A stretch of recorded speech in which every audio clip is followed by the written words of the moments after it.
and then he's doing some sort of meditation, and then Pike comes up in that goofy wheelchair thing that is hilarious. I'm sorry. The wheelchair thing was always so cheesy. Beep once for yes and twice for no. And I love the South Park thing. You'll remember these gentlemen. They wanted to visit you.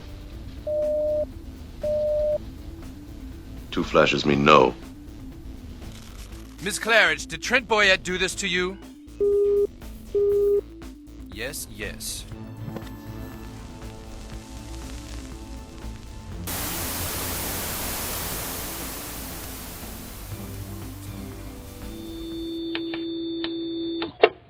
Hey guys, I need you to do me a favor. Help me fight the algorithm. Go ahead and hit like, hit that subscribe button, and hit that bell icon for new notifications. Thank you. Did you guys know I'm covering comic books now? So I got 3 new comic books. And I'm not... So the first one in here, I'll go ahead and bring it up so you can look. Very good artwork on the cover, by the way. I dig that obviously it's Spock and it's Pike.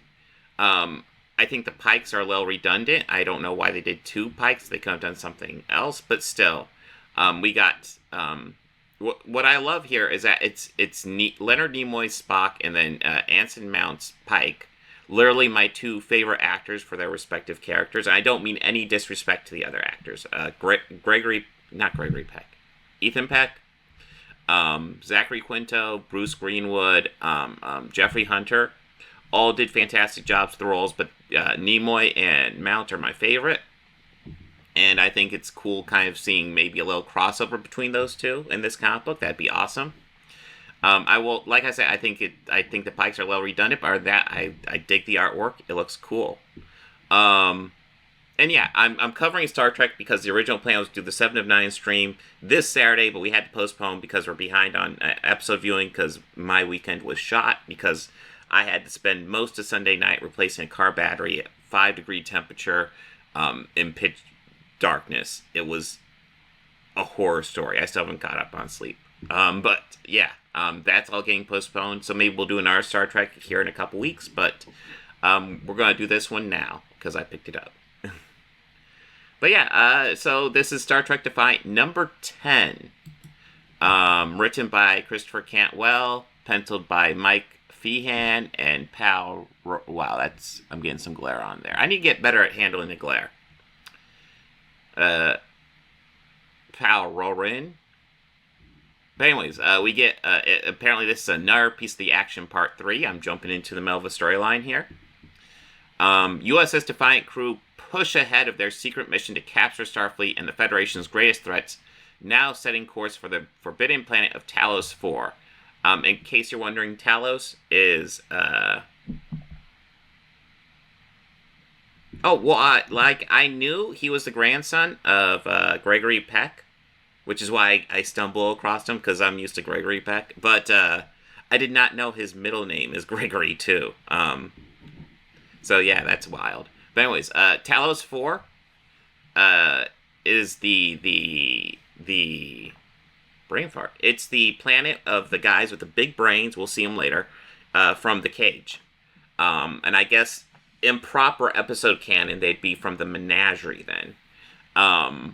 But yeah, The Cage is the original pilot that was later cut up into the Menagerie. So they're heading to that planet where the guys can essentially project whatever they want into your mind. And I just noticed the group editor is Heather Antos. Nice name drop. But anyways, we see Vulcan, stardate 7409.1, and it looks like Spock is chilling, and then he's doing some sort of meditation, and then Pike comes up in that goofy wheelchair thing that is hilarious. I'm sorry. The wheelchair thing was always so cheesy. Beep once for yes and twice for no. And I love the South Park thing. You'll remember these gentlemen. They wanted to visit you. 2 flashes mean no. Miss Claridge, did Trent Boyette do this to you? Yes, yes. But anyways, Spock is here. Chris stops by, and this looks like the Chris from Menagerie, obviously. You know, and he's like, "Hey, you lived on Talos 4, and everything's well. Why are you here? What's up?" because on Talos he could actually kind of live his fantasy life, and they could project it into his mind. So he didn't need the wheelchair thing. So Spock's like, what are you doing here? And of course, this is a younger Spock than we're actually going to see, because Spock is older here. And then he's on the Defiant. He's part of the Defiant crew. Oh, wait, we skipped a little bit, because after tracking down Hugh, the individualized Borg, and convincing him to temporarily assist their efforts in exchange for allowing his crew to continue their Borg reclamation efforts, Worf and his crew seek out their next bounty, Berlinghoff Rasmussen. And real quick, if you don't remember this guy, this is Matt Frewer from Star Trek Next Generation, the guy who was from the future, but was actually a con man who stole a time machine. Well, this is a time pod, and it is from the 26th century. At least, that's what the poor fellow said. You see, he decided to travel back to the 22nd century. That's my time. And he had the misfortune of meeting me. But anyways, they're after him. Spock is this is just old Spock having a dream. Apparently, the current crew of the Defiant right now, and apparently it's like a renegade bounty hunter ship here. This is what I've learned just reading this issue. Worf is captain, which makes 100% sense. But also on his crew, he's got Blonda Torres, Laren, Spock, and they just picked up Hugh. Those are noteworthy people. There's also this blue lady with the mohawk and the nose piercing, and apparently she is one of the crew as well. I don't remember what her name is. I don't even recall if they bring it up. If you know it, let me know. But anyway, Spock's having this vision. He's like, I'm having a vision of Pike. It was unpleasant. He had a tragedy. And then they're like, something's up. And then they're still going to this planet. They're looking for Matt. I kind of wanted to say they're looking for Matt Frewer. What are you trying to tell me, Mr. Wolf? Whoops. Excuse me, Captain, but you were standing right where I needed to be. And then, like, the new lady is saying stuff, kind of like, this seems kind of weird. What's up with this? And everyone, like, Worf's being very contemplative. And then, they're talking about kind of the history of Talos, about how apparently Talos, there was a General Order 7 that said, if you are to approach any of the planets on General Order 7, the penalty for approaching those planets is actually death. Which is extreme. They're talking about how extreme it is, but they're also talking about how Talos 4 was like pretty much the last planet to fall under that. And then even after that, they essentially did a special rule. So, like, notice, dissolution of General Order 7 in conjunction with the Federation Starfleet Command has hereby lifted said capital punishment order in all quadrant jurisdictions. General Order 7 no longer an enforceable Starfleet or Federation statute. The only system that remains under General Order 7's jurisdiction until this rescinding was the Talos system. However, travel to Talos 4 remains strictly prohibited, unless otherwise approved and overseen in special circumstances by Starfleet. Talosian mental abilities are considered dangerous given their skill at creating completely realistic, albeit illusionary environments and individuals. For personal safety and for the safety of the citizenry of the Federation, only Starfleet-sanctioned missions to Talos, ordered at the highest level of command, may be approved. No one is to interact with the Talosian people unless under strict supervision of Starfleet. Furthermore, any information requests regarding the missions of the USS Enterprise, NCC 1701 Pike Kirk, to Talos 4 without proper clearance will be denied. Though General Order 7 has been rescinded, any attempts to travel to Talos 4, interact with the Talosian population, or seek information regarding the Enterprise missions to Talos 4 without following the above stated guidelines and protocols will be met with severe repercussions. And, this is kind of just, getting us caught up. And then we see Spock, and then, halt turbo lift. And look, it's Anson Mount's Pike. He's coming on board with his hair and all. I love Anson Mount's Pike. I think his hair there's definitely, his hair is ridiculous, I think, on all counts. There are definitely episodes where I've noticed his hair seems really fucking extreme. And But yeah, he's like, hey, Spock, we need to stop doing this Talos 4 stuff. Go ahead and give me command of the ship. And Spock's like, what? No. But yeah, Pike's like, no, go ahead, just give me command. And then, we have this conversation between Ro and Worf, talking about the Talosians, their mental abilities are pretty much their only weapon. And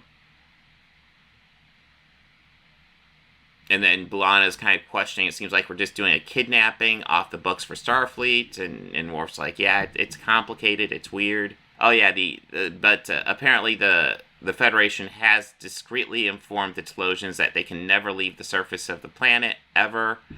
And they're like a plant-wide quarantine that seems immoral. And yeah, it seems a little cringy, but at the same time, the Talosians maybe shouldn't be mind-fucking people all the time. But yeah, I don't know. Like, yeah. There's a weird middle ground that they're exploring here. But anyways, Captain Sisko pops up. Last we saw he'd been ascended with the prophets. Now he's chilling. He's like, hey. And Worf's like, Captain Sisko, what are you doing here? And Sisko's like, yeah, you gotta give me command of the ship. And Worf's like, well, dude, I'm actually not working for Starfleet. You don't have authority over me. And then Riker pops up, and Sisko's like, hey, I want to make sure I came with backup so you'd know this is serious. And Riker pops up, and Riker's like, hey, Worf, give us command of the ship. And Worf's like, the what? The fuck? And then on the view screen, there's Janeway saying, hey, Worf, give us command of the ship. And it's like, the what? What? Huh? And then, they have Pike walking in, so they got Riker, Sisko, Pike, and Janeway all saying, you gotta give us command of the ship. And then they're like, this is fucked up, something's wrong, and of course it is. It's somehow the Matt Frewer, Rasmussen, whatever you pronounce his name as. Rasmussen's the name, sir. Professor Berlinghoff Rasmussen. He is controlling their minds. He has a device somehow that allows him to kind of manipulate the Talos 4's people's mental abilities, and he's got them thinking that they're on the ship, but they're not. They're all separated, and they're on the planet. And he's like, yep, you're going to give me the ship, and I'm going to, do whatever I want with it, and these people are my friends now, and they look thrilled to be with him.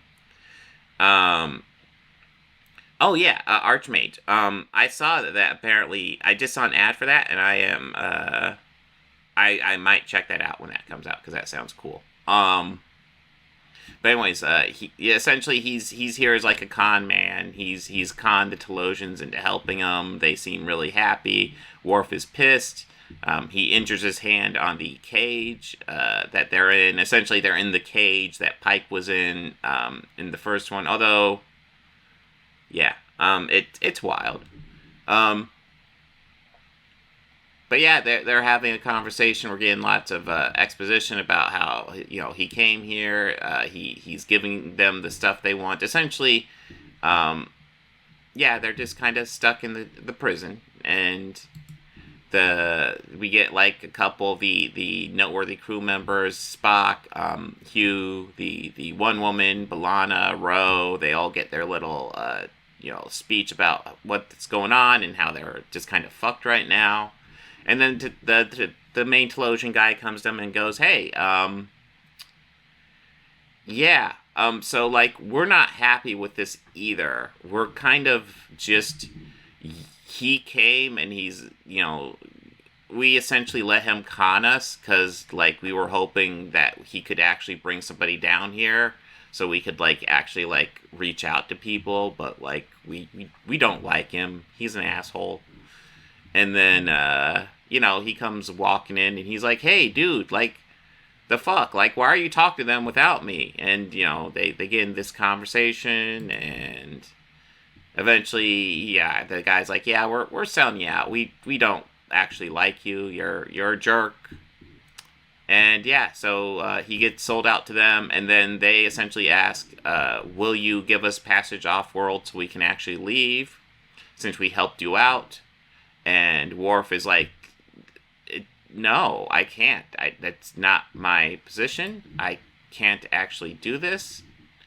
You know, and everybody's kind of making the moral case that, you know, maybe as long as, you know, obviously they're not allowed to mind fuck people, but like they should be allowed to travel off world. And Worf's like, nope, it's not my call, not my call. And so Worf's like, thank you for giving us this guy. We need him. Sorry, we can't help you more. And then Worf goes to Defiant. He works on his log. Then he talks about how there's a crashed runabout, crashed runabout. What we should do is go fix it and then leave it alone and just let Starfleet know it needs to be picked up. And of course, once the runabout's fixed, Talosians are looking at it. Obviously, they're going to travel space, even though Worf technically told them they can't. You know, he gave them the option. And that's the end of the story. So, what's my overall thoughts on this Star Trek issue? This is fine. It was entertaining. It didn't thrill me.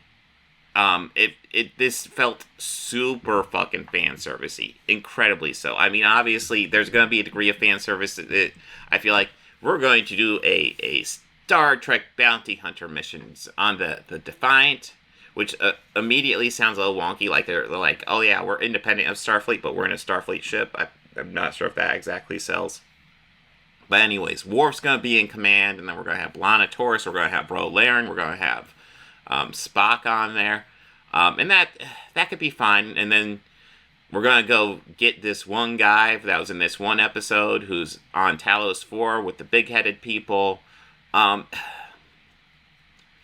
fan service can be fun, but it just feels like this one is just too much, and it doesn't quite...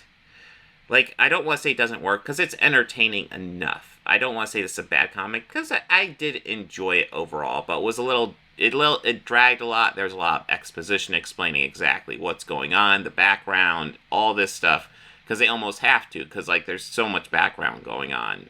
There's so much back history to all this stuff, and I would say this is probably like a 3.5-star comic book for me. Entertaining enough, but didn't thrill me. I wouldn't call it bad. In fact, I would call it good, but like not amazing at all. Like, just like, yeah, entertaining. I don't know if I'll pick up another one of these or if I'll pick out another Star Trek series if I go into Star Trek again. This is definitely the series that sounded the most interesting because I love Deep Space Nine, so Star Trek Defiant sounded awesome. But yeah, this was fine. A-okay fine. Brains 3 times the size of ours. If we start buzzing about down there, we're liable to find their mental power is so great, they could reach out and swat this ship as though it were a fly. It's Captain Pike they've got. He needs help.